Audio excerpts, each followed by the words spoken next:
Hello guys, I strongly believe that you people are utilizing these classes. I think this summer is going to be a special for you. మంచి లాంగ్వేజ్ని మాట్లాడడానికి, మంచి spoken develop చేసుకోవడానికి నాకు తెలిసి ఇది మంచి platform అండి. ఇదే కమ్యూనికేషన్ స్కిల్స్ నేను కొన్ని కాలేజెస్కి వెళ్ళి చెప్తాను. 1 అవర్కి మినిమం ఒక 1000 అట్లా తీసుకుంటాను. 1 అవర్ అంటే డైలీ ఒక 3 to 6 అవర్స్ చెప్తానండి. You can get the value of my class. అది నేను ఇది అని చెప్పుకోవడానికి కాదు, కానీ క్లాస్ యొక్క వాల్యూ మీకు అర్థం కావాలని మాత్రమే చెప్తా ఉన్నాను. సో ఎవరైతే నీడీగా ఉంటారో, హెల్ప్ లేదా పువర్గా ఉంటారో, ఇంగ్లీషు రాదు నేర్చుకోవాలి, తెలుగు మీడియంలో చదివాను ఇంగ్లీష్ నేర్చుకోవాలి, ఇంగ్లీష్లో మాట్లాడాలి అని తెలిసిన ఎవరన్నా నీ ఫ్రెండ్ ఉంటే ఖచ్చితంగా ఈ వీడియోస్ని వాళ్ళకి షేర్ చేయండి. మీరు నాకు ఏమీ డబ్బులు పే చేయక్కర్లా, చక్కగా నేర్చుకుంటే చాలండి. ఓకే, మనం ఫస్ట్ క్లాస్లో లేదా డే 1లో be forms and their usage నేర్చుకున్నాం. సెకండ్ క్లాస్లో దాని కంటిన్యూషన్ హ్యావ్ బీన్ లేదా హ్యాస్ బీన్ ఎట్లా వాడాలి డే 2లో నేర్చుకున్నాం. డే 3 ఈ బీ ఫార్మ్స్కి ఎక్స్టెన్షన్ అన్నమాట. ఇదే బీ ఫార్మ్స్తో కొన్ని ఎక్స్ప్రెషన్స్ వాడుకుంటూ ఎన్ని రకాలుగా లాంగ్వేజ్ని మాట్లాడేయచ్చు, చాలా రకాలుగా మనల్ని మనం ఎక్స్ప్రెస్ చేసుకోవచ్చండి ఇంగ్లీష్లో. అవన్నీ నేను ఇవాళ మీకు చెప్పబోతా ఉన్నాను. ఓకేనా? సో జస్ట్ బీ ఫార్మ్స్ అనుకుంటే కనుక is, am, are, present be forms అని, వర్స్ ఆర్ వర్ అనేవి పాస్ట్ బీ ఫార్మ్స్ అని నేర్చుకున్నాం మనం. ఓకేనా? విల్ బీ లేదా షల్ బీ అనేవి ఫ్యూచర్ బీ ఫార్మ్స్ అని, హ్యావ్ బీన్ లేదా హ్యాస్ బీన్ అనేది పర్ఫెక్ట్ లేదా పర్ఫెక్ట్ కంటిన్యూస్ బీ ఫార్మ్స్ అని నేర్చుకున్నాం. ఓకేనండి, వాటి మీనింగ్స్ కూడా గత వీడియోస్లో మీకు క్లారిటీ వచ్చి ఉంటుంది. లేకపోతే మళ్ళీ ఆ వీడియోస్ని మీరు వాచ్ చేయండి, క్షుణ్ణంగా మీకు అర్థమయ్యే అవకాశాలు ఎక్కువగా ఉన్నాయి. అలాగే చెప్తానండి. సో ఇక్కడికి వచ్చేటప్పటికి ఫస్ట్ ఎక్స్ప్రెషన్ ఏంటి అంటే B2+V1. B2+V1 అంటే be forms nothing but be అనమాట. వీటితో పాటుగా జస్ట్ 2+V1 వాడడం వల్ల ఎలాంటి ఎక్స్ప్రెషన్స్ని మనం చెప్పొచ్చు అంటే, ఫర్ ఎగ్జాంపుల్ ఇది చూడండి, ఐఆమ్ నేను ఉన్నాను. ఐఆమ్ అంటే ఏంటి? నేను ఉన్నాను అని నేర్చుకున్నామండి. ఐఆమ్ ఎందుకు ఉన్నాను? To teach English. ఇంగ్లీష్ని టీచ్ చేయడానికి ఉన్నాను అని అర్థం. అంటే ఏంటి ఇక్కడ? ఎప్పుడైతే B+2 వాడామో అక్కడ పర్పస్ అనే థింగ్ అని చెప్తుంది అనమాట. ఎందుకున్నాను, ఏ పర్పస్లో ఉన్నాను? I am here or I am to teach English. నేనున్నాను ఎందుకు? ఇంగ్లీష్ చెప్పడానికి. ఓకేనా? She is to learn English. ఆమె ఉంది, ఆమె ఉంది, ఇక్కడ ఉంది. ఎందుకు? To learn English. ఎందుకున్నారండి? ఇంగ్లీషు నేర్చుకోవడానికి ఉన్నారు మీరు ఇక్కడ. తర్వాత they are to prepare for competitive exams. వాళ్ళు ఉన్నారు టు ప్రిపేర్ అవ్వడానికి. ఏం ప్రిపేర్ అవ్వడానికి? కాంపిటేటివ్ ఎగ్జామ్స్ అనేవి ప్రిపేర్ అవ్వడానికి వాళ్ళు ఇక్కడ ఉన్నారు అని చెప్తాయండి ఇవి. ఓకేనా? I am to teach English, you are to prepare English, you are to learn English, they are to prepare for competitive exams. ఇవన్నమాట. I am to acquire more knowledge, I am to explore to the world, I am to explore to the country or to the world, to the universe. ప్రపంచాన్ని explore చేయడానికి నేను ఉన్నాను అని అర్థమవుతుందండి.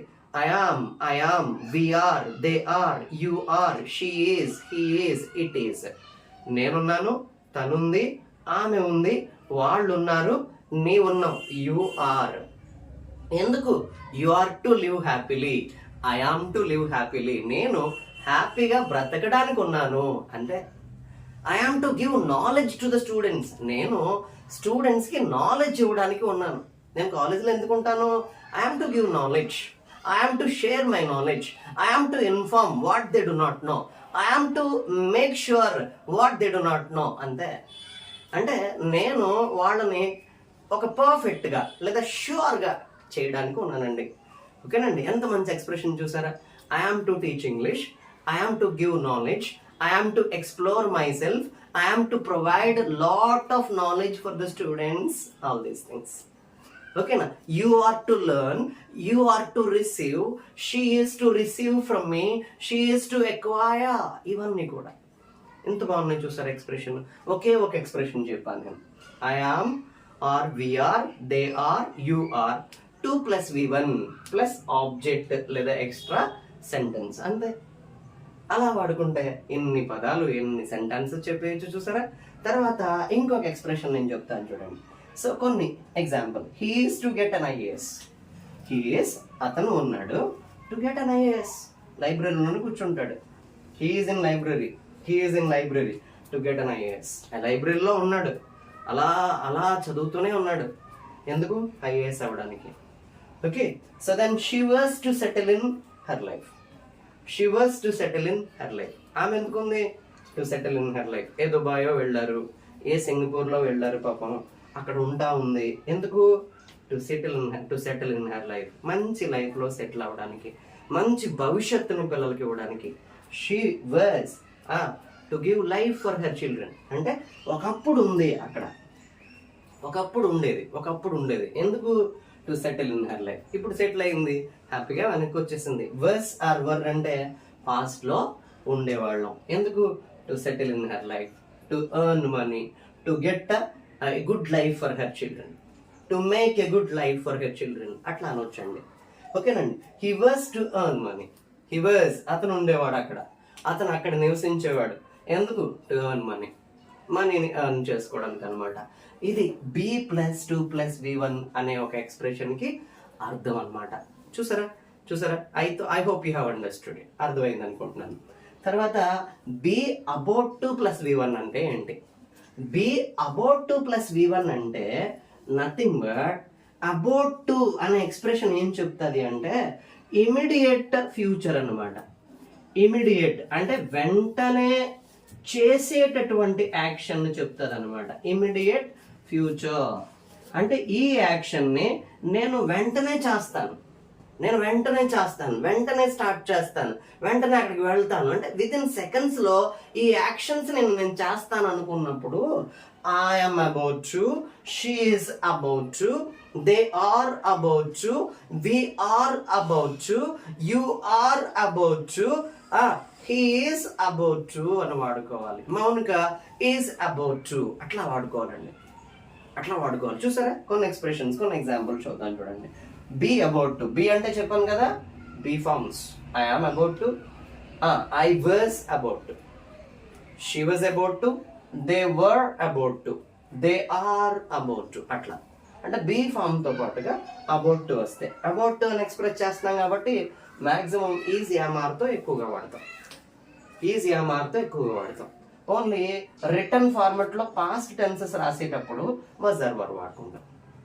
Return ఫార్మెట్లో ఏదైనా story చెప్తున్నాం అప్పుడు పాస్ట్లో ఉంటుంది, పాస్ట్లో చెప్పేటప్పుడు ఈ రెండు వాడుకోవాలి. అంటే యూసేజ్ అయితే ఉంది, లేకపోలేదు. ఎక్కువ 90% ఈజీఎంఆర్ అనేది వాడుకుంటాం అన్నమాట. Let us see that I am about to start a new lesson. నేను ఒక కొత్త చాప్టర్ని వెంటనే ఇప్పుడే స్టార్ట్ చేయబోతున్నాను అని. అర్థమైందా? I am to teach English. నేను ఎందుకున్నాను? టీచ్ చేయడానికి ఉన్నాను. I'm about to start a new lesson. నేను ఇప్పుడు ఒక లెసన్ మీకు చెప్పబోతా ఉన్నాను అని అర్థం అనమాట. చెప్పబోతా ఉన్నాను, ఫ్యూచర్ యాక్షన్ ఇది, కానీ లాంగ్ ఫ్యూచర్ కాదండి, ఇమిడియట్ ఫ్యూచర్. వెంటనే నేను ఇప్పుడు చేయబోయేటటువంటి యాక్షన్ అనమాట. So I'm about to start a new lesson. They are about to leave the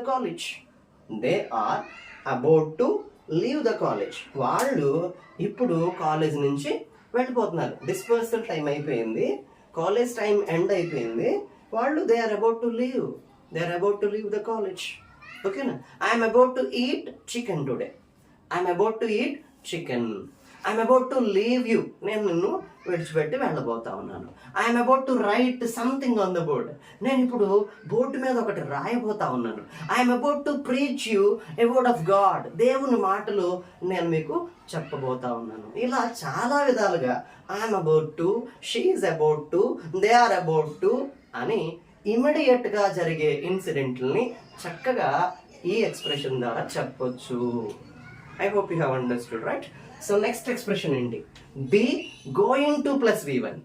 B going to plus V1 అనమాట. బి అంటే be forms, going to plus V1. ఈ expression ని దేనికోసం వాడతాం అంటే ఫ్యూచర్ యాక్షన్ ని, ఇమిడియట్ ఫ్యూచర్ కాదండి, ఇది ఫ్యూచర్ లో ఎలా చేయబోతున్నాను అని చెప్పడానికి వాడతాం అనమాట.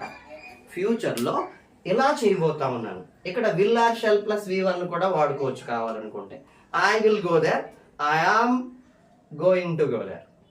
I will leave from here, I am going to leave from here, అంతే.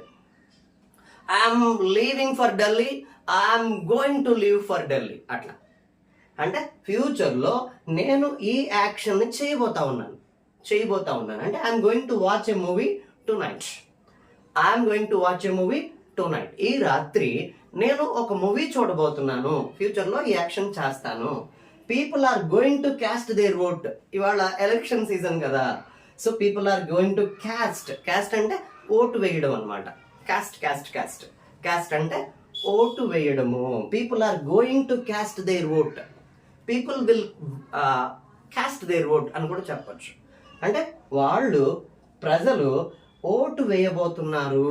తర్వాత you are going to marry soon అంటే తొందరలో నువ్వు పెళ్లి చేసుకోబోతున్నావు అని అనమాట. So you are going to, I am going to, ఇట్లా అనమాట. I'm going to Tanuku tomorrow, I'm going to Vijayawada tomorrow, I'm going to Delhi next month, I'm going to attend a soft skills class soon. ఇట్లా going to plus V1 వాడుకుంటూ, be form plus going to plus V1 వాడుకుంటూ ఫ్యూచర్లో నేను ఎలా చేస్తాను అని చక్కగా చెప్పేయచ్చండి. మీకు ఇంకొక మాట ఇక్కడ అర్థం కావాలి. ఏంటి సార్ ఇప్పటి వరకు ఈ ఎక్స్ప్రెషన్స్ మేము వాడలేదు. Goes there, going there, will go there, ఇట్లాంటి టెన్సెస్ వాడుకున్నాం. ఇవేంటి అసలు అంటే ఒక మంచి మాట మీకు చెప్తాను. అర్లియర్ గ్రామరు పుట్టుకలో ఉన్నప్పుడు అంటే స్టార్టింగ్లో ఉన్నప్పుడు టెన్సెస్ అనేది లేదు. గ్రామర్లో ఇంగ్లీష్ గ్రామర్ లేదా ఏ గ్రామర్ తీసుకున్నా టెన్సెస్ అనేది లేదు. టెన్సెస్ లేనప్పుడు ఈ ఫ్యూచర్ యాక్షన్స్ ఎక్స్ప్రెస్ చేయడానికి, లేదంటే ఎలా కొన్ని మాటలను ఎక్స్ప్రెస్ చేయడానికి ఫ్యూచర్ కానీ ప్రజెంట్ కానీ ఎలా పర్పస్ని కానీ ఎలా అప్లై చేయాలి, ఎలా ఎక్స్ప్రెస్ చేయాలన్నప్పుడు ఈ టూ ఇన్ఫినిటివ్స్ 2 ప్లస్ V1 అనే ప్రధానమైన థింగ్ని వాడడం జరిగిందనమాట. ఇలాంటి మంచి క్లాసులు మీరు మిస్ అవ్వకుండా వినాలి అంటే డెఫినెట్గా మన ఛానల్ని మీరు మైండ్లో పెట్టుకోండి, బాగా యూటిలైజ్ చేసుకోండి. You don't want to give me anything, utilize the classes. So మీకు ఒక హోమ్ టాస్క్ నేను ఇవ్వబోతా ఉన్నాను. ఇప్పుడు be able to plus V1 అంటే ఏంటి? Be able to plus V1 అంటే ఏంటి? ఇది ఒక వాస్ట్ ఎక్స్ప్రెషన్ అనమాట. దీనికి ఇంకొంత ఎక్స్ప్లెనేషన్ అవసరం కాబట్టి దాన్ని నేను సపరేట్ చేస్తున్నాను. ఇవాళ మనం చేసుకున్నది బీ ప్లస్ 2 ప్లస్ V1 అంటే is 2 plus V1 was 2 plus V1 will be 2 plus V1 అంటే ఏంటి? I am to teach English. I was to learn English earlier when I was a student. I will be to lecture English అంటే ఫ్యూచర్లో నేను lecture చేస్తానేమో, అంటే ఇంకొంత broad అవుతానేమో, ఇంకొంత నేర్చుకుంటానేమో, అలా ఉండడానికి నేను ఉంటానేమో. ఓకేనా? She is to learn English, they are to prepare for competitive exams. ఉన్నాం కదా, ఎందుకున్నాం అంటే పర్పస్ని తెలియచేయడానికి ఈ బీతో పాటుగా 2 ప్లస్ V1 వాడుకుంటున్నాం అనమాట. అబౌట్ టు అంటే ఇమీడియట్గా ఏం చేయబోతా ఉన్నాం, ఇమీడియట్గా జరిగేటటువంటి ఫ్యూచర్ గురించి చెప్తాం అనమాట. గోయింగ్ టు అంటే ఇమీడియట్గా కాదు, ఫ్యూచర్లో వెంటనే చేయొచ్చు, లేదంటే ఫ్యూచర్లో ఎప్పుడన్నా చేయొచ్చు. గోయింగ్ టు ప్లస్ V1 వాడుకోవాలి. వీటన్నిటి ముందు కూడా బీ ఫార్మ్స్ అనేవి కామనే. చూసారా, బీ ఫార్మ్స్ చిన్న బీ ఫార్మ్స్ అనుకుంటారు, is, am, are, was, were, ఇవి ఏమున్నాయిలే అనుకుంటారు. కానీ వాటి ద్వారా ఎన్నో ఎక్స్ప్రెషన్ చెప్పేయచ్చండి. So thanks for this class. Utilize the classes and make it useful for you and for your surroundings. Thank you. Thanks a lot.